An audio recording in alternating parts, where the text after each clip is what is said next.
A palavra de Deus está no livro de Apocalipse, no capítulo 12, versículo 1, 17. Apocalipse, algumas pessoas dizem, é um livro difícil de entender. Não é, ele é fácil. O problema é que a palavra de Deus tem a interpretação e a aplicação. Se você interpreta mal a palavra, você aplica mal também. E é por isso que está cheio de seitas, de religiões, exatamente porque a interpretação não é correta. E interpretando mal, você aplica mal e você pode até desviar o sentido da palavra. Mas se você vê, a Bíblia tem livros mais difíceis para você entender. O livro de Ezequiel, por exemplo, é um livro difícil para você entender. Mas eu gosto muito de pregar Apocalipse. E a palavra de Deus precisa de que a gente esmiúce esses textos de Apocalipse. Até porque, hoje em dia, pregar sobre a vinda de Jesus é meio demodé, meio fora de... As pessoas gostam muito de ouvir a teologia da prosperidade, quanto Deus vai me dar, quanto que eu vou enriquecer, né? Como é que vai ficar minha vida, vou ficar bom, meu carrão vai ser um bom, eu vou dar uma virada. As pessoas gostam muito disso. Mas a essência da palavra de Deus é salvação, né? É a vinda do Senhor Jesus. Isso é a essência. E eu tenho que ir, como servo de Deus, comprometido de cuidar do rebanho, eu tenho que falar sobre essas coisas. E de vez em quando vocês sabem que eu falo, porque o entendimento da palavra é necessário. Então hoje nós vamos falar sobre o capítulo 12 do livro de Apocalipse. Até porque é muito importante saber de que a Bíblia, ela integra a nossa vida secular aqui. A Bíblia e a palavra de Deus, o texto sagrado, se confunde com a história. E tudo que está acontecendo na história está inserido no texto bíblico. Às vezes vejo cristãos não dizem, olha, vai acabar o mundo, né? Nostradamus profetizou. Nostradamus, muita coisa que ele falou, ele extraiu da palavra de Deus. A Bíblia, ela integra, ela está ligada com a história.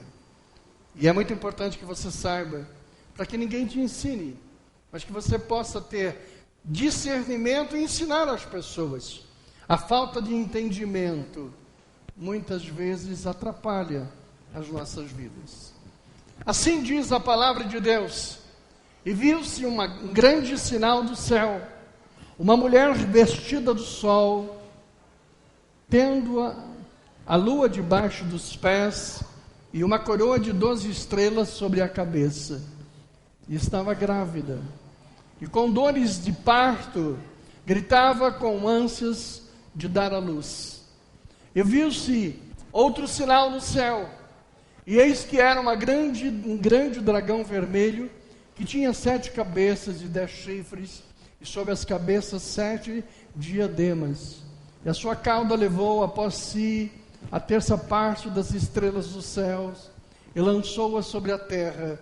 E o dragão parou diante da mulher que havia de dar à luz, para que, dando à luz, lhe tragasse o filho. E deu à luz um filho, um varão, que há de reger todas as nações com vara de ferro. E o seu filho foi arrebatado para Deus e para o seu trono. E a mulher fugiu para o deserto, onde já tinha lugar preparado por Deus, para que ali fosse alimentada durante 1260 dias. E houve batalha no céu. Miguel e seus anjos batalhavam contra o dragão. E batalhavam o dragão e os seus anjos. Mas não prevaleceram, nem mais seu lugar se achou nos céus. E foi precipitado o grande dragão e a antiga serpente, chamada o diabo e Satanás, que engana todo mundo. Ele foi precipitado na terra, e os seus anjos foram lançados com ele. E ouvi uma grande voz do céu que dizia: agora chegado está a salvação, a força, o reino de nosso Deus e o poder do seu Cristo, porque já o acusador de nossos irmãos é derribado, e qual diante do nosso Deus os acusava de dia e de noite. E eles o venceram pelo sangue do Cordeiro e pela palavra do seu testemunho, e não amaram a sua vida até a morte. Pelo que alegrai-vos, ó céus, e vós que nele habitais, ai dos que habitam na terra e no mar, porque o diabo desceu a vós e tem grande ira, sabendo que já tem pouco tempo. E quando o dragão viu que fora lançado na terra, perseguiu a mulher que dera luz ao varão. Que o Espírito de Deus digne-se abençoar a leitura da sua santa e bendita palavra. Em nome de Jesus, todos digam amém. Digam amém. Amém. Glória a Deus. Muitas pessoas pensam que esta mulher grávida é Maria. Parece tipificar Maria, mas não é. Esta mulher grávida é Israel, nação e povo. Quando fala nos primeiros versículos a respeito dela, diz: e uma coroa de 12 estrelas sobre a cabeça. Israel e todas as suas tribos e todo o seu povo. Israel é o relógio de Deus. Israel é o centro de toda a direção profética de Deus. 75% das profecias bíblicas são dirigidas ao povo de Israel. Se Israel tivesse aceito a Jesus e recebido as profecias que estão contidas na palavra, nós seríamos abençoados por Israel. Nós estaríamos ligados da mesma forma a Deus através de Israel. Como Israel não aceitou, fechou os olhos, endureceu o coração, o Senhor preparou que nós fôssemos então, diretamente por Jesus, fôssemos alcançados, e a graça que chegou a nós, não chegou por Israel, mas chegou por Jesus, aquele que fora rejeitado. Mas Israel é bênção desde o princípio, desde Abraão, desde os filhos dele, descendência, como nação. O Senhor sempre esteja ao lado deles. As batalhas, as lutas, as dificuldades, os momentos difíceis, o Senhor nunca os abandonou. Nunca os abandonou. Se você pegar todas as gerações, as coisas aconteciam, o Senhor era presente. O Senhor cuidava de Israel como filhos. Quando os profetas chegaram, é muito grande a quantidade de profecias que anunciam Jesus, mostrando a chegada do Messias. Israel teve contato centenas de anos antes da vinda do Senhor Jesus, da anunciação da sua presença, do projeto de Deus. Israel não era um povo desconhecido, ignorante, jogado, que caiu de paraquedas dentro da história divina. Eles foram informados, eles viram a presença de Deus, eles presenciaram as maravilhas de Deus, os grandes milagres de Deus, eles puderam ver, puderam cantar estes milagres, puderam contar estes milagres. Então Israel era um povo que não poderia endurecer o coração. A coisa pior que tem é quando você se converte, conhece, quando você ouve, porque é mais esperado de você. A palavra de Deus diz que a quem mais é dado, não é? Mais é esperado. O Senhor nos deu uma porção, Ele espera mais de nós. À medida que nós crescemos, Sabe, Ele espera que a nossa recíproca seja verdadeira. É muito importante. O Senhor tem muita misericórdia do ignorante. Ele diz, na ignorância dele, ele não pode entender. Muitas vezes nós vemos textos de Senhor, perdoa, porque eles não sabem o que estão fazendo. Eles estão na ignorância. Quando você encontra alguém ignorante, alguém que não tem conhecimento, quando você vê alguém preso em uma religião, numa doutrina, num costume, em alguma coisa, tenha paciência, tenha tolerância, porque ele não sabe o que você sabe. Ele não sabe o que está ao alcance de todos. Porém, Israel não. Israel conhecia, tinha visto, tinha intimidade, sabe, via de perto todas as coisas. Mas diz a palavra de Deus que eles rejeitaram. Veio para os seus, mas os seus não o receberam. A coisa mais triste é quando o Senhor te chama de noite e você não acorda. Não tem coisa mais triste quando o Senhor te acorda na madrugada e você pensa que é fome, que é vontade de ir ao banheiro, que é perdi o sono. Né? O Senhor gosta da intimidade. Ele tem muitas formas de falar conosco. Nós temos uma única de falar com Ele, que é através da oração. O Senhor gosta da intimidade. E Ele nos trata como esposa. Né? É muito bom namorar, mas Ele não vem para a namorada, Ele vem para a esposa. Né? O Senhor não namora, o Senhor casa. É diferente. O Senhor não fica, o Senhor casa. Né? Ficar é coisa nossa. Né? Ficar é coisa que, né, é meio século 21. O Senhor não, o Senhor casa mesmo, Ele se compromete, Ele cuida, Ele fica com você de algo profundo, numa relação de esposo e de esposa. Mas Israel tinha uma visão diferente. Os últimos profetas já começavam a se irritar. Você começa a ouvir Jeremias, ele já é um homem duro, um homem de palavra dura. E por falar de forma tão dura, ele foi julgado num poço, numa lama, numa água, e ele experimentou ali momentos difíceis. Se não for a misericórdia de Deus estar ali presente, Jeremias, sendo tirado por uma corda de pano frouxo, ele teria sucumbido ali naquela lama. Jeremias falou. As lamentações de Jeremias são fortíssimas, são violentas.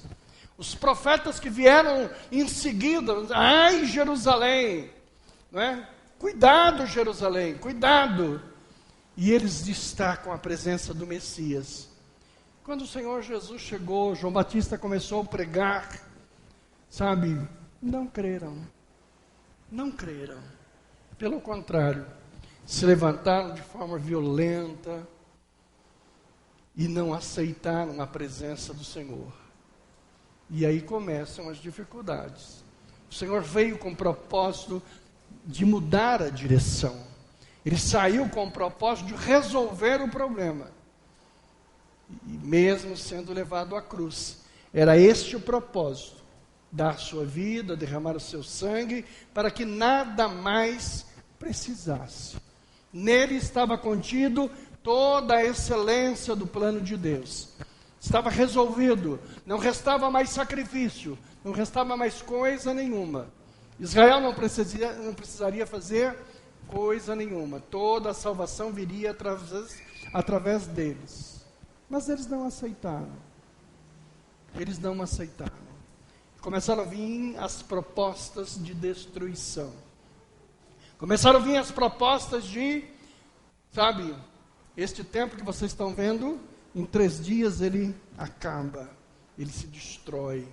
Começaram a vir as demonstrações de dias difíceis.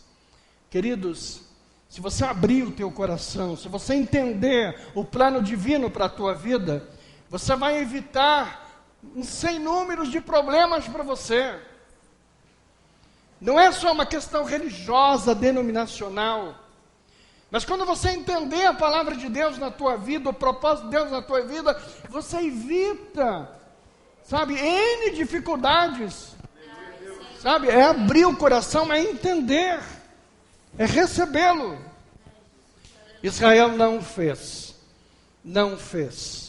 Veio o Senhor Jesus, perseguiram,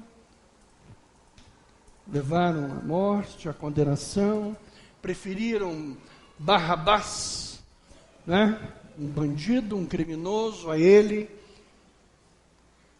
A palavra de Deus fala sobre o sofrimento, sobre a dor. E essa dor acabou sendo para aqueles que não o receberam. A palavra de Deus diz que a mulher veio. E ela depois foi perseguida pelo dragão. E na perseguição ela foi embora para o deserto. Deserto significa ausência. Deserto significa sofrimento. Deserto significa perseguição. Quando você estiver numa situação ruim, você pode dizer: eu estou no deserto. A coisa mais triste é quando nós somos levados ao deserto. E isso aconteceu. No ano 70, um bonitão chamado General Tito, um comandante romano, a mandado de Nero, o imperador de Roma, cercou Jerusalém. E ele foi tão terrível, que ele não atacou Jerusalém. Ele cercou Jerusalém por 142 dias. Mas por que Tito não ataca? Por que Tito não pula o muro com esses soldados e... Porque ele queria matar Israel de fome. De fome.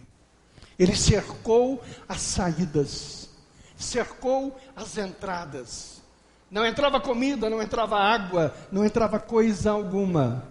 E eles ficavam do lado de fora, contando quantos dias Israel podia suportar. A coisa ficou tão difícil, queridos, tão difícil, que se cumpriu aquilo que a palavra de Deus disse: ai das grávidas naquele dia. Nós estamos imaginando que isso é coisa para vir. Não, essa é coisa que já veio.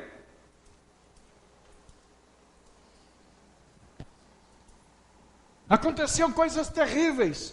As mulheres grávidas pegavam seus filhos e comiam.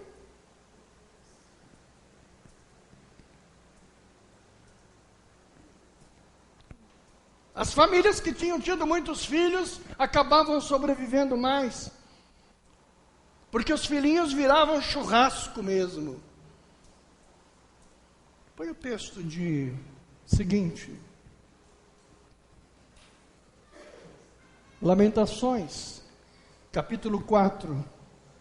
Os mortos à espada, mais ditosos são os mortos de fome, porque estes se esgotam como traspassados por falta dos frutos. Está dizendo assim, é melhor morrer na espada do que morrer de fome.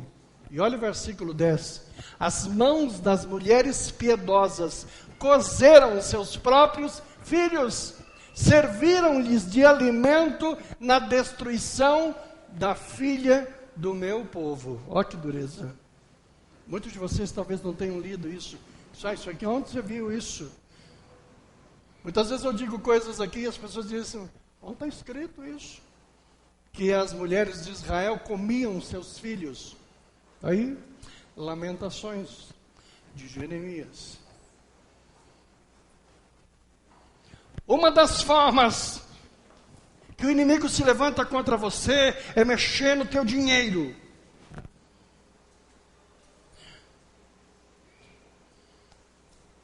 Quando você perde um emprego, quando você tem uma dificuldade financeira, quando a tua vida econômica entra em caos, presta atenção.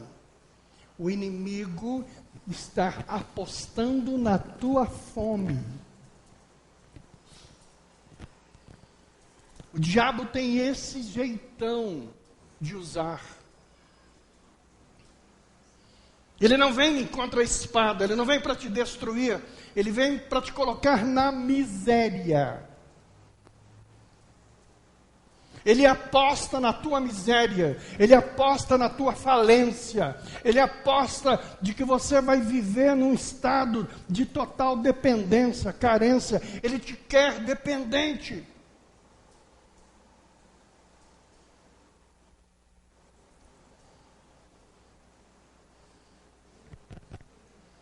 Muitos de vocês são jogados no fundo de um poço como Jeremias foi. Nem água tem, só tem lama. Quando você entra em provação financeira, não é que Deus está te provando para te ensinar, não. Você tem que saber que essa estratégia é maligna. Você tem que se levantar contra ela e invocar o versículo 11 do capítulo 12 de Apocalipse. Eu criei no sangue do Senhor Jesus e sobre a minha vida não tem esta demanda. Não aceite o problema financeiro. Isso é coisa maligna. Não aceite quando no teu bolso é mexido. É propaganda maligna.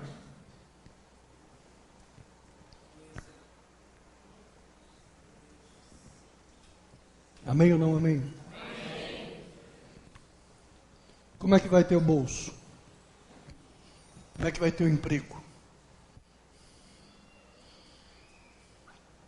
Estou falando para você que está desempregado.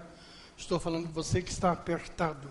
Estou falando para você que está com o nome sujo lá no Serasa. Estou falando, sabe, em nome de Jesus. A palavra desta noite é uma palavra de libertação. O dragão não tem poder sobre a tua vida. Não tem poder. Não tem poder. Diga, Tito dos infernos. Ah, mas está muito baixinho. Tito dos infernos. Sai da minha vida. Sai das minhas portas. Você precisa repreender. Diga glória a Deus. Por isso que a palavra de Deus diz assim: nunca vi o justo mendigar o pão. Não mendiga mesmo, porque o cachorro do Tito não caminha na tua porta.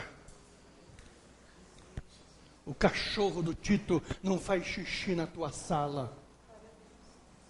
Pode dizer glória a Deus. Glória a Deus. Não entra na tua casa, não atrapalha a vida dos teus filhos, não mexe com a tua vida, não põe a mão em você. Você precisa aprender a sair na mão com ele, na mão abençoada. Levantar as mãos sobre ele e reivindicar a bênção de Deus que está sobre você. Esse Tito era tão cruel, que ele pegava as grávidas, Renato, abria a barriga das grávidas, tirava a criança, matava e punha um gato selvagem lá dentro. E fechava aquilo lá. A mulher morria numa dor tremenda. Ai de ti, Jerusalém, ai das grávidas. Por isso que ele diz, e a mulher grávida fugiu para o deserto. Jerusalém dos anos 70 foi toda destruída. Toda destruída. Não sobrou nada em Jerusalém. Quem não fugiu foi pego escravo. Levado para Roma, no tempo de Nero, do tempo de Vespasiano, e lá sofreram toda sorte. Um povo que tinha saído do Egito abençoado, um povo que viu o mar abrir, um povo que conheceu a maravilha do Senhor, agora destruído. Ai de ti. O profeta diz, Ai daquele que cai nas mãos do Deus vivo. Ai daquele que cai nas mãos do Deus vivo. O espiritual se envolvendo com o secular, com o material, com a história. Você diz, não, isso aí é igreja, isso aí... Não. A nossa história se confunde entre o espiritual, o sobrenatural da nossa vida e a nossa existência e a nossa própria história. O povo de Israel foi para o deserto, passaram pela Turquia e foram a Gomer. Gomer é terra dos alemães. Quando chegaram na Alemanha, Arapuca formada, comunistas. Hitler matou mais de 6 milhões de judeus. Por onde eles passaram? Por onde eles andaram? Miséria, perseguição. Foram perseguidos em Portugal, foram perseguidos na Alemanha, foram perseguidos por toda a Europa. E quando escravos, as pessoas diziam assim, judeu, canta os teus hinos, os hinos de Sião. E eles diziam, não podemos cantar, porque estamos tristes, porque estamos infelizes. Porque nos lembramos do tempo da bênção. Ali nós cantávamos. Agora não cantamos mais. Quando você está debaixo da graça de Deus, você canta louvores. O que nós estamos fazendo aqui? Cantando louvores a Deus. Esse é chamado cântico de Sião. Cântico de quem está debaixo da bênção de Deus. Mas quando você está em desgraça, desgraça significa fora da graça de Deus, você não tem cânticos. Quando você está triste, você não tem cânticos. Quando você está arrasado no deserto, você não tem cânticos. Não existe, queridos, na vida, nada mais importante e abençoado do que estar debaixo da graça de Deus. 2000 anos, a mulher grávida do Apocalipse anda espalhada pelo mundo todo. Em toda parte do mundo havia um judeu espalhado, debaixo de desgraça, de sofrimento, de morte. O afastamento de Deus traz deserto. O afastamento de Deus traz morte. Mas uma coisa importante é que sempre Deus dá uma oportunidade da pessoa voltar do deserto. Sempre dá. Deus falando de Israel, no livro de Oséias, ele diz, vocês não são mais meu povo. Vocês já não merecem mais a minha bênção. No entanto, o Senhor dá uma oportunidade. Oséias 1, 6, 10. E tornou ela a conceber, e deu à luz a uma filha, e lhe disse, põe-lhe o nome de Lo-ruhamá, porque eu não me tornarei mais a compadecer da casa de Israel, mas tudo lhe tirarei. Olha que dureza. Ai de quem cai na mão. Sabe, quando Deus realmente... Olha o que o profeta está dizendo. Esse filho que você recebeu significa, não vou mais compadecer de você. Mas da casa de Judá me compadecerei, e o salvarei pelo Senhor seu Deus, pois não o salvarei pelo arco, nem pela espada, nem pela guerra, nem por cavalos, nem pelos cavaleiros. E depois de haver desmamado Lo-ruhamá, concedeu e deu à luz a um filho. E ele disse, põe-lhe o nome de Lo-ammi, porque vós não sois meu povo, nem eu serei vosso Deus. O segundo filho representa, diz, olha, vocês não são mais filhos meus. Os judeus perderam essa direção. No versículo 10, todavia o número dos filhos de Israel será como a areia do mar, que não pode medir-se nem contar-se. E acontecerá que no lugar onde lhe diziam, vós não sois meu povo, se lhes dirá, vós sois filhos do Deus vivo. Deus dá uma palavra de conforto.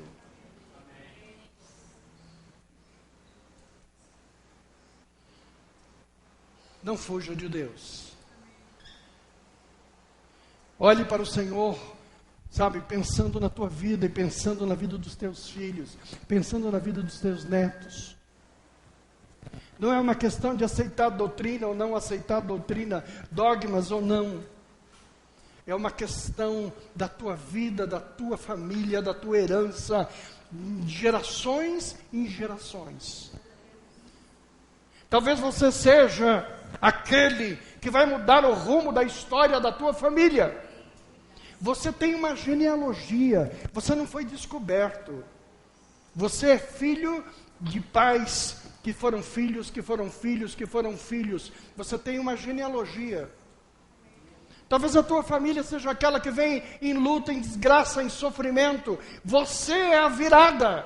Você é a esperança. Você é que vai mudar o rumo de todas as coisas. Está em você a esperança da mudança. Quando você fica pacato, fechado, bloqueado,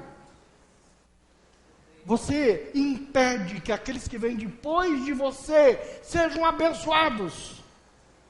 Abençoe tua vida e os que vêm depois. Daqui a 30, 40 anos, haverá o reflexo da tua decisão.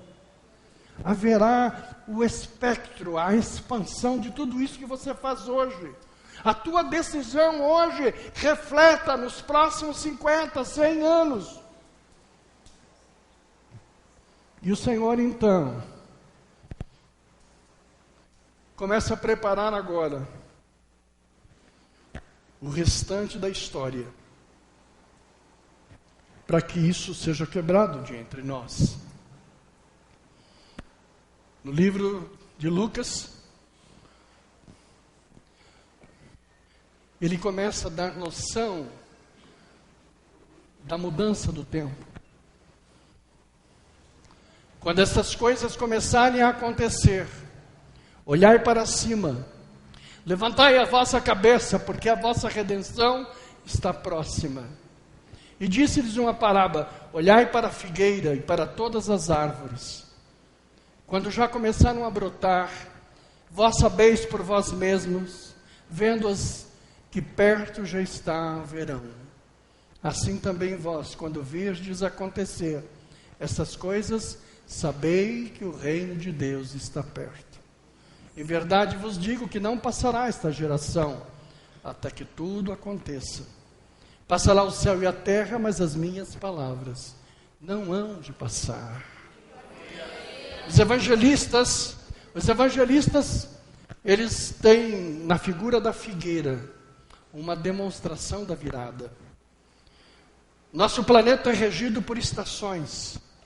O inverno não é permanente, como o verão não o é. Tudo chega a um tempo. Ele diz, quando você vê brotar a figueira, é porque o verão está chegando. A mudança está por vir.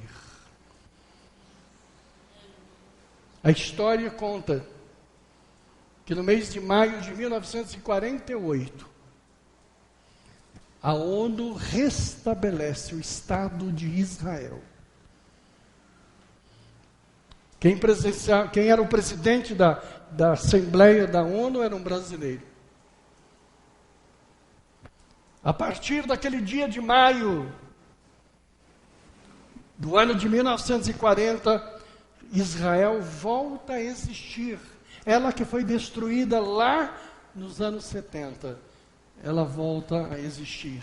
A árvore voltou a dar frutos, voltou a brotar.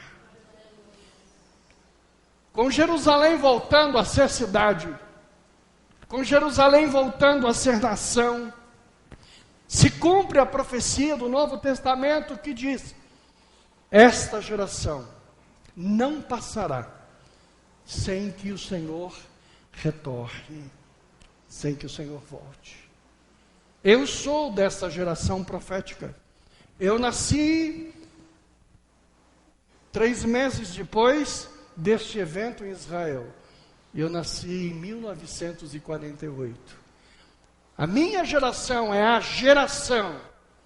Não passará a minha geração sem que estas coisas aconteçam. Significa que quem nasceu em 1948, nós somos a geração que veremos a vinda do Senhor Jesus de volta. Muitos de vocês que estão me ouvindo não vão saber o que é um velório. Muitos de vocês que estão me ouvindo não vão experimentar um caixão. Muitos de vocês que estão me ouvindo, ninguém vai cantar hinos para você, para dizer assim, vai com Deus, vai com Jesus, tá? Porque você é a geração. Geração demora 80 ou 100 anos, uma geração. Então este é o tempo do cumprimento da palavra de Deus. Este é o tempo do cumprimento da palavra de Deus. É a hora de você crer. É a hora de você mudar teu status. É a hora de você reverter todas estas coisas. O Senhor é contigo. A bênção de Deus é sobre a tua vida sempre. Uma das coisas que mostra que esse tempo está cumprindo é a apostasia. Antigamente era muito difícil. Há 50 anos atrás eu cantava na rua direita e não terminava o meu canto sem levar uma ovada, uma tomatada podre. Não é? O meu pastor era um tenente da Força Pública, que hoje é a Polícia Militar. E ele dizia assim, filho, cante. Eu abria a boca e cantava naquela rua direita. E enchia de gente para... Aí ele pregava. Quando ele começava a pregar, o pessoal tirava ovo nele. E ele era um oficial da Força Pública. Ele poderia mandar prender. Mas ele levava a ovada tomatada. E eu disse, por que o senhor não põe uma farda para pregar? Ele disse, não, porque na farda eles não dão tomatada. Eu quero dar a eles o direito da manifestação. E nós ficávamos borrados. Algumas vezes levei algumas bolsas de urina pela cara, levei sujeira, levei porcaria. Era muito difícil pregar.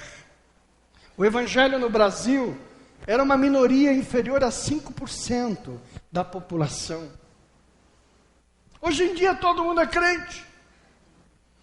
Eu estava vendo luta essa semana lá na televisão, o cara crente entrou, Jesus, tudo posso naquele que me fortalece, né?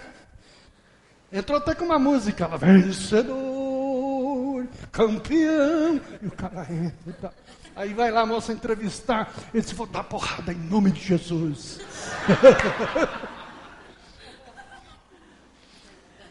Todo mundo, né? Aí, Ricardão, tomei aqui, ó.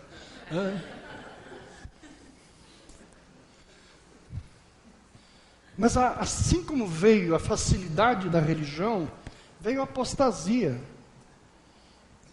Veio os escândalos.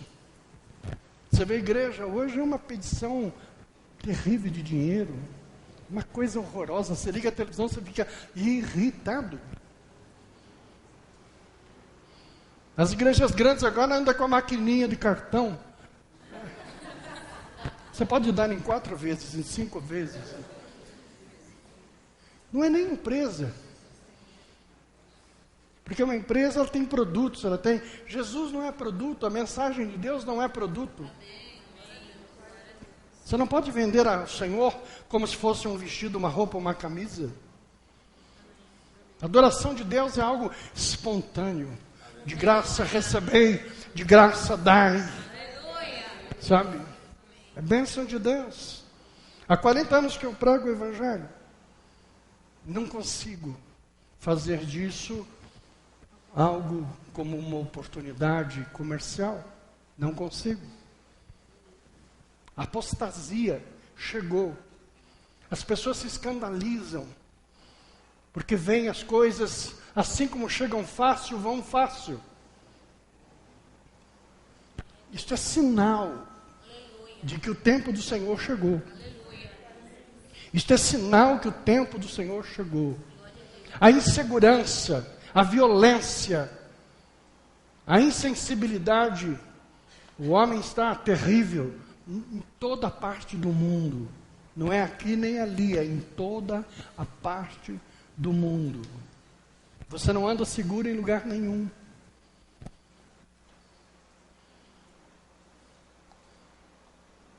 O Senhor está chegando. O tempo do Senhor está vindo. Eu não vou pregar hoje sobre detalhes da vinda do Senhor, como vem. Mas nós sabemos que Ele vem em 2 etapas. A primeira vez Ele vem para a igreja. A segunda Ele vem com a igreja, de novo, para todos. A vinda do Senhor é esperada pelos judeus ainda como um Messias guerreiro que vem para arrumar o problema da Palestina. Quer dizer, eles continuam cegos. Eles esperam Jesus que venha no Armagedon lá matar os sírios, os egípcios, os árabes, os vizinhos todos. Não esperam como o Rei da Glória. Nós esperamos como o Senhor, como o Salvador.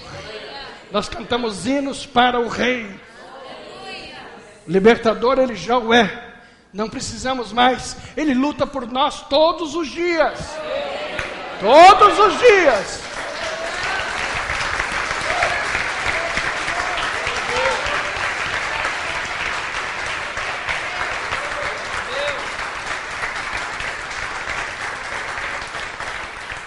E novamente Ele volta para os ímpios, aqueles que não creram, aqueles que não aceitaram. Ele volta como juiz.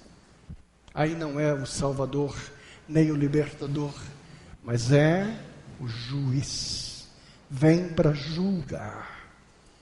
Nenhum julgamento está sobre a vida de vocês. Nenhum. Por mais que tenhamos errado em nossas vidas, e nós erramos, por mais equívocos que tenhamos feito, não temos nada para ser ajuizados. Sobre nós não há nenhum processo em aberto.